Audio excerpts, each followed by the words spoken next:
Di puncak kekuasaannya pada abad ke-18, Foch bukan sekadar perusahaan dagang. Ia adalah korporasi paling kaya dan paling berkuasa di muka bumi, dengan tentara dan armada perangnya sendiri. Namun, di salah satu wilayahnya yang paling berharga, Kepulauan Rempah-Rempah Maluku, ada satu nama yang terus menjadi duri dalam daging. Sebuah nama yang membuat para gubernur di Batavia dan para kapten di lautan sakit kepala. Selama puluhan tahun, satu orang ini mengobarkan perlawanan yang tak kunjung padam. Ia muncul dari balik pulau-pulau terpencil, menyerang dengan kecepatan kilat, lalu menghilang kembali seperti hantu lautan. Ia mengubah para pelaut dari berbagai suku menjadi sebuah angkatan laut gerilya yang paling ditakuti di perairan Nusantara. Namanya adalah Nuku Muhammad Amiruddin.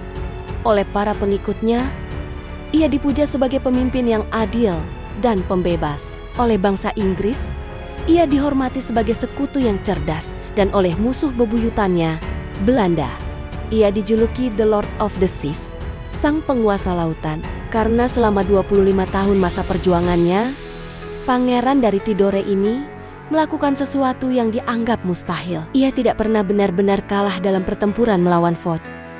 Jadi, siapa sesungguhnya pangeran pejuang ini?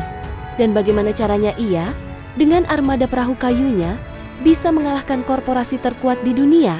Inilah kisah nyata sesungguhnya Sultan Nuku Muhammad Amiruddin.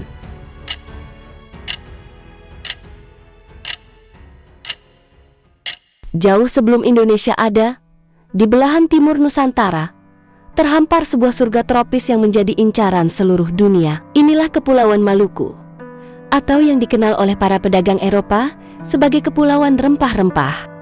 Di tanah vulkanik yang subur ini, tumbuhlah harta karun yang pada abad ke-18 nilainya melebihi emas, pala dan cengkeh. Aroma kekayaan yang memabukkan dan mengundang keserakahan.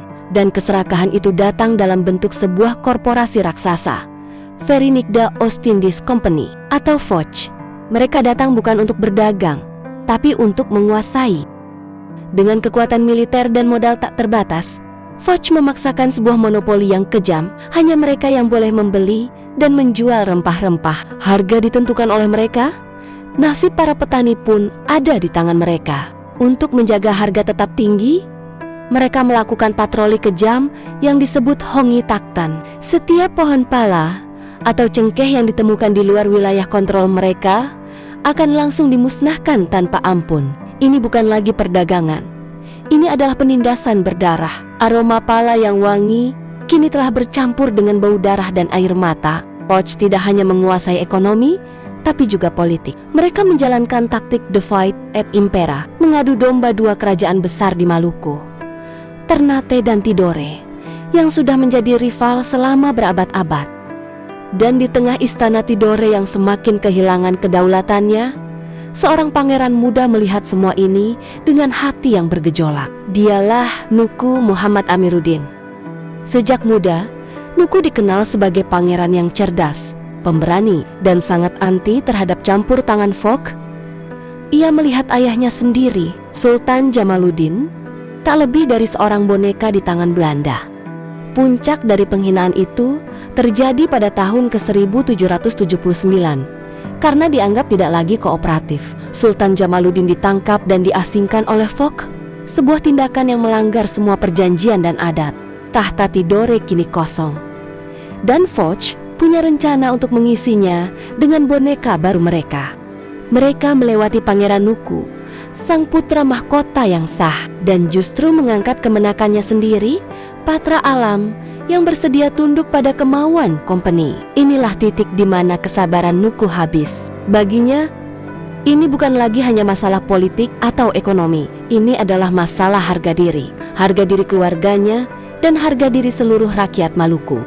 Dikhianati oleh company dan disingkirkan dari takhta yang menjadi haknya, Nuku tidak memilih untuk menyerah. Di bawah kegelapan malam, ia bersama para pengikutnya yang paling setia meninggalkan Tidore, bukan sebagai seorang pangeran yang kalah, tapi sebagai percikan api pemberontakan. Tujuannya bukanlah istana lain, melainkan hati rakyat. Ia membangun basis perlawanannya di Pulau Seram dan pulau-pulau di sekitarnya, tempat di mana kebencian terhadap Foch sudah mendarah daging. Disinilah kejeniusan Nuku yang pertama terlihat. Ia bukan menuntut, ia berdiplomasi. Ia mendatangi suku-suku yang bahkan saling bermusuhan satu sama lain dan menyatukan mereka di bawah satu panji. Perlawanan terhadap penindas bersama. Ia tidak memandang mereka sebagai bawahan, tapi sebagai sekutu. Ia menghormati adat mereka, mendengarkan keluh kesah mereka. Ia memahami hati rakyatnya, sebuah keahlian yang tidak pernah dimiliki oleh Foch. Dengan dukungan rakyat yang semakin besar, Nuku mulai membangun armadanya. Bukan kapal-kapal besar Eropa, melainkan ratusan kora-kora, kapal perang lincah yang menjadi kunci dari strategi perangnya. Setiap kapal diukir dengan simbol-simbol keberanian, setiap dayung digerakkan oleh dendam dan harapan. Nuku adalah seorang ahli strategi ulung. Ia tahu ia tidak bisa melawan Foch secara frontal. Kuncinya adalah kecepatan, kejutan, dan pengetahuan mendalam tentang medan laut Maluku yang penuh selat dan pulau kecil. Serangan pertama pun dilancarkan, bukan pada benteng utama, tapi pada pos-pos dagang dan kapal patroli Foch yang terisolasi. Sebuah taktik perang gerilya di lautan. Mereka menyerang saat fajar, saat badai, saat musuh lengah, menghantam dengan cepat, merebut senjata, bahan makanan, dan meriam kecil, lalu menghilang kembali ke dalam labirin pulau-pulau.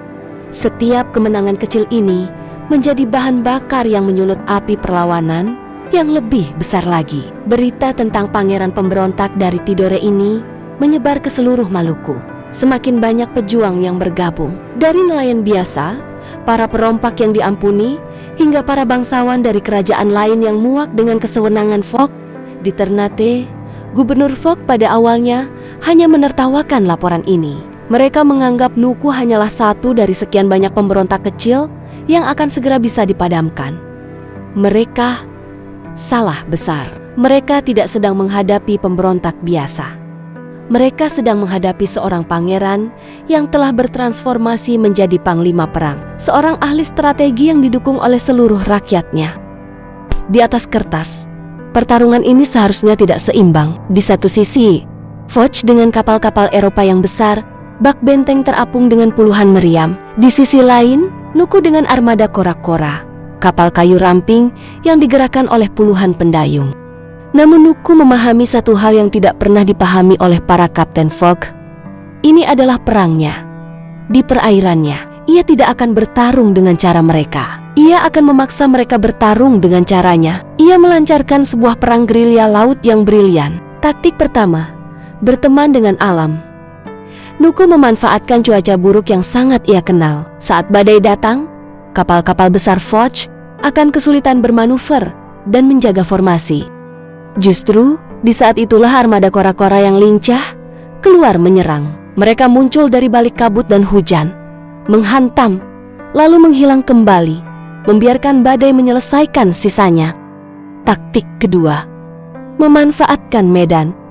Ia selalu memancing kapal-kapal Foch untuk mengejarnya ke selat-selat sempit atau perairan dangkal yang penuh terumbu karang. Kapal-kapal Foch yang besar dan berat seringkali terjebak, kandas, atau tidak bisa berbalik. Di saat itulah, armada Nuku yang sudah menunggu akan menyerang tanpa ampun dari segala arah. Taktik ketiga, perang psikologis. Serangan-serangan Nuku seringkali dilakukan di malam hari. Tujuannya bukan hanya menghancurkan, tapi juga menebar teror dan paranoia di antara para pelaut Foch. Mereka dibuat merasa tidak pernah aman, seolah-olah Nuku dan pasukannya ada di mana-mana, mengawasi dari setiap teluk dan setiap pulau. Moral pasukan Foch pun jatuh. Taktik keempat, memutus logistik. Nuku tahu ia tidak perlu menghancurkan semua armada Foch. Ia hanya perlu membuat mereka kelaparan.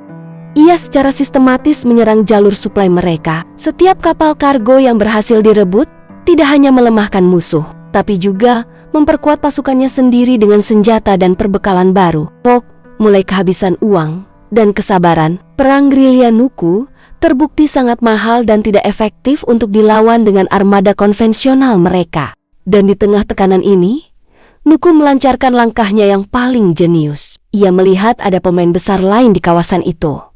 Inggris, rival abadi Belanda. Nuku membuka jalur diplomasi dengan Inggris. Ia menawarkan bantuan untuk melawan musuh bersama mereka, yaitu Foch, dengan imbalan pengakuan dan pasokan senjata modern. Inggris, yang melihat ini sebagai kesempatan emas untuk melemahkan posisi Belanda di Kepulauan Rempah-Rempah, menyetujui aliansi ini. Ini adalah sebuah kudeta diplomatik yang brilian. Nuku kini tidak lagi sendirian. Ia punya sekutu dengan teknologi militer yang setara dengan Foch. Dengan dukungan artileri dari kapal-kapal Inggris, Nuku kini memiliki kekuatan untuk melakukan serangan frontal. Momen yang telah ia tunggu selama hampir 20 tahun, akhirnya tiba. Pengepungan total terhadap Tidore, tanah kelahirannya, dimulai. Kekuatan gabungan dari berbagai suku Maluku, pejuang Papua, dan bantuan Inggris menggempur pertahanan Foch. Setelah pertempuran sengit, pada tahun 1797, benteng Foch di Tidore akhirnya jatuh. Pangeran Nuku yang terusir selama 20 tahun, kini kembali sebagai Sultan Nuku Muzaffar Shah, penguasa yang sah dan pembebas rakyatnya.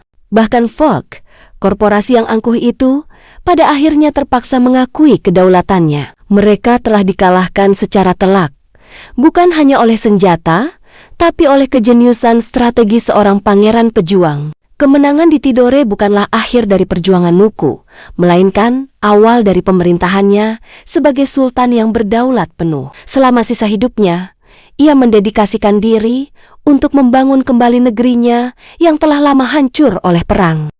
Ia membuka kembali jalur perdagangan, memulihkan ekonomi, dan yang terpenting, ia menyatukan kembali rakyat Maluku di bawah panji kemerdekaan dan keadilan, bebas dari monopoli Foch. Foch tidak pernah berhenti mencoba untuk merebut kembali pengaruhnya. Mereka mengirim ekspedisi, mencoba melakukan intrik politik lagi, namun semua usaha mereka sia-sia. Selama Sultan Nuku masih hidup, Tidore adalah benteng yang tak tertembus. Ia adalah mimpi buruk yang menghantui para gubernur jenderal di Batavia hingga akhir hayatnya. Pada tahun 1805, setelah 25 tahun berperang dan memerintah sebagai sultan yang merdeka, Nuku wafat dalam damai. Ia mangkat sebagai seorang pemenang, sesuatu yang sangat langka bagi para pahlawan yang berani menantang kolonialisme Eropa. Warisannya abadi. Sultan Nuku membuktikan bahwa perlawanan terhadap kekuatan raksasa bukanlah hal yang mustahil. Ia adalah master perang asimetris, menggunakan kecerdasan, kecepatan, dan pengetahuan medan untuk mengalahkan musuh yang unggul secara teknologi. Ia adalah diplomat ulung yang mampu menyatukan musuh bebuyutan dan memanfaatkan persaingan global untuk kepentingan rakyatnya. Dan yang terpenting, ia adalah seorang pemimpin sejati yang berjuang bersama rakyatnya, bukan dari atas singgasana yang nyaman. Atas jasa-jasanya yang luar biasa, pada tahun 1995, Republik Indonesia secara resmi menganugerahinya gelar pahlawan nasional. Namanya kini terukir abadi di lambung salah satu kapal perang andalan TNI Angkatan Laut. Terus menjaga kedaulatan maritim Indonesia seperti yang pernah ia lakukan 2 abad lalu. Sebuah pengingat abadi bahwa dari sudut Nusantara yang paling jauh sekalipun, bisa lahir seorang pahlawan yang kekuatannya mampu mengguncang dunia. Kalau kamu suka video sejarah seperti ini, support kami dengan cara subscribe, share, like, komen. Salam kami, Kartel ID.